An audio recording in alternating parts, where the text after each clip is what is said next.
Welp, here we are. Boston, Edmonton, Detroit. Today, we are talking about an article that was posted on to BleacherReport.com. And this was from about a week ago by Adam Gretz. It talks about one of the most polarizing figures in the crease this season in the National Hockey League, and where he could potentially end up. This was posted about on April 28th, and it will be linked in the description below. Here are 6 trade landing spots for Jeremy Swayman amid NHL rumors. Now, this is a very interesting discussion to have, because when it comes to the player at hand, he stunk this year.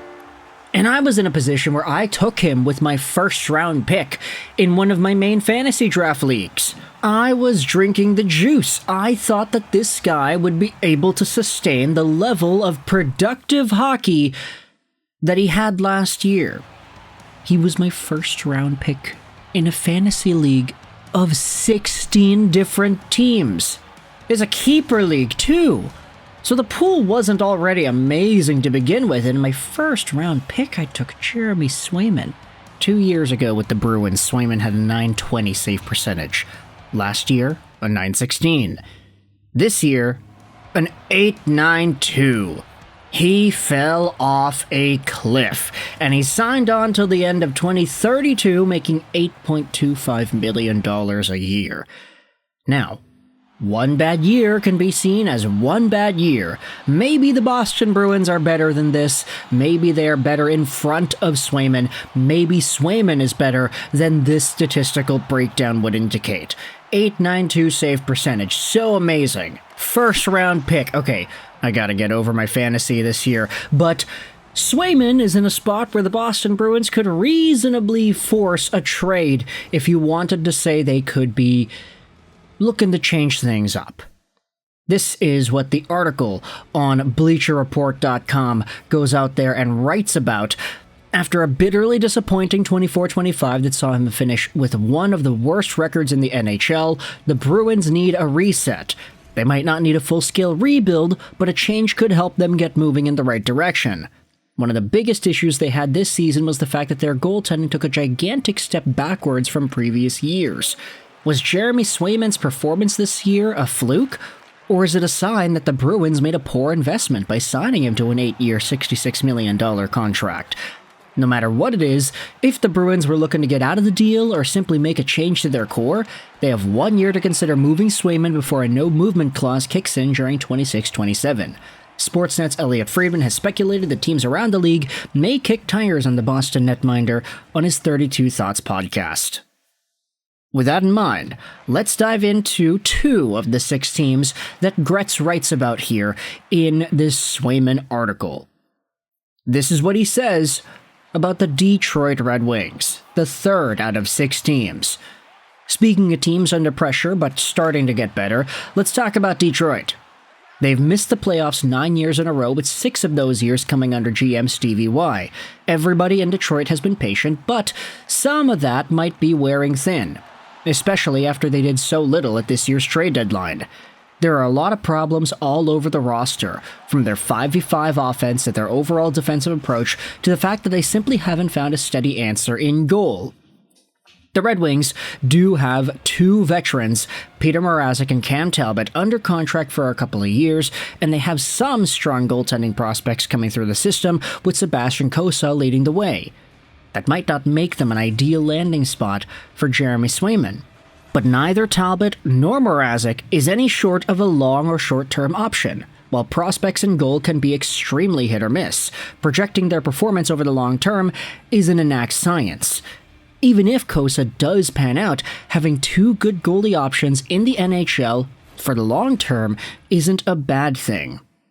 The bottom line is the Red Wings were 22nd in all situation save percentage this year as a team, and it was a big part, even if not the only part, of their goal prevention issues. And this idea is interesting because the Red Wings were dissatisfied with their goaltending this year. There was a lot of moving parts. They got Husso out, they brought Mrazek in, Alex Lyons going in free agency, and the Wings are changing things up in their goaltending coach department. So things are not looking amazing for the Red Wings in terms of their confidence in net. That's not to say, though, necessarily that they would be on the hunt for another guy. They did just add Mrazek after all. But reputation would imply that Swayman is a better player than both of these guys, who does happen to be younger too. The highs of Jeremy Swayman are much higher than what Cam Talbot or Peter Mrazek are realistically able to accomplish nowadays. But at the same time, it's a risk, because you don't know if Swayman really is as good as he was in the past still. He just had a terrible year. So, would the Red Wings be a feeding ground for Jeremy Swayman to revive his NHL career? And what would the cost be, too? I mean, he should be lesser valued than what he was last year. He had a terrible season, so obviously it'd be a little bit easier for folks to be hesitant on a trade. But would Detroit be willing to capitalize on that? Could they go with another 3-goalie rotation for next year? We know Stevie Y loves his 3-goalie rotations, but Sebastian Cosa's knocking on the doorstep too. So where exactly do you find the space to fit this in with a Mrazek or a Talbot or a Swayman, unless you have a Talbot or a Mrazek going over to Boston if you were to make a trade? I don't know. Now, let's dive into the final team here. It's a lot easier to analyze this scoop, because if you scroll down in the Bleacher Report piece to team number 4, it's the Edmonton Oilers, baby. Now we're talking. If there's a team that is going to be in the market for a blockbuster goalie move this offseason, the Oilers have to be near the top of the list. It's been a weakness position in Edmonton for years, and they haven't made a meaningful attempt to fix it since signing Jack Campbell in free agency a few years ago. A move that didn't go well for anybody. Stuart Skinner keeps proving he is not the answer, and they can't keep going more years with Connor McDavid and Leon Draisaitl without winning a championship. Here's an idea. The Oilers need goaltending help, the Bruins need center help. Something centered around Swayman and Nugent Hopkins? Yes? No? Maybe? Just an idea. The need is there, but the free agent options and realistic trade options are not.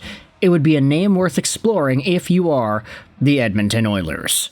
And yeah, I know a lot of people didn't respond well to this when it was talked about with the Edmonton Oilers, but the theory is there.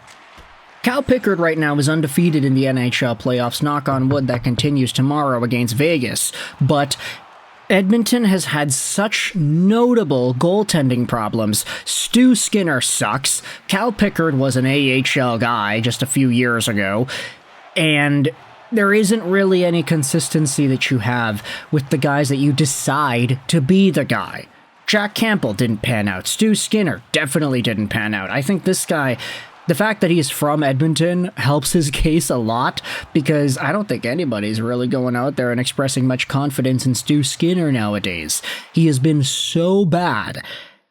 And I honestly think it's gotten to a point where you can talk about how Swayman has underperformed in the past 12 months or so, but I don't think anybody thinks that Swayman is any much of a downgrade from Skinner.